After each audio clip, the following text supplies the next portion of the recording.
கரம் ஸ்தானாதிபதி பகவானே சரணம். கர்மா ஸ்தானாதிபதி கெட்டு போயிருந்தார், அஷ்டமத்தில் இருக்காரு, கெட்டு போய் இந்த மாதிரி ஜாதகன் அவனோட நிந்தைக்கு பாத்திரமாவான். தேவையில்லாத ஆளுங்களை நிந்தனை பண்ணிட்டு தேவையில்லாத டைம் வேஸ்ட் பண்ணுவான்.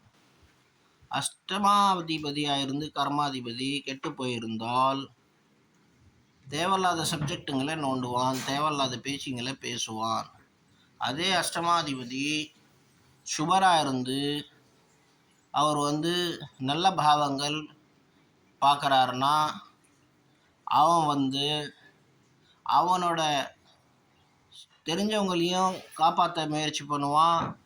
அது மூலியமாக நிறைய எக்ஸ்பீரியன்ஸ் அர்ஜனம் பண்ணுவான். யார் யார் நம்மளுக்கு எதிரி, யார் யார் நல்லவன், அதுக்கேற்ற மாதிரி சாத்துரியமாக வாழ்வான், விஷயங்களில் தெரிஞ்சுப்பான்.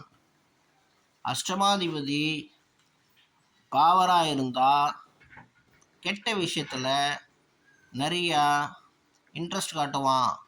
சபல விஷயத்தில், தவறான விஷயத்தில், இந்த மாதிரி விஷயத்துலலாம் அவனோட இன்ட்ரெஸ்ட் ரொம்ப ஆழமாக இருக்கும். சுபராக இருந்தால் அவன் ஆன்மீகத்தில் நிறைய நாட்டம் இருக்கும். நிறைய விஷயங்களை யார் யார் நல்லவன், யார் யார் கெட்டவன், அவனோட வாழும் போது நிறைய விஷயங்களை தெரிஞ்சுட்டு அதுக்கேற்ற மாதிரி வாழ கற்றுப்பான். பகவானே சரணம்.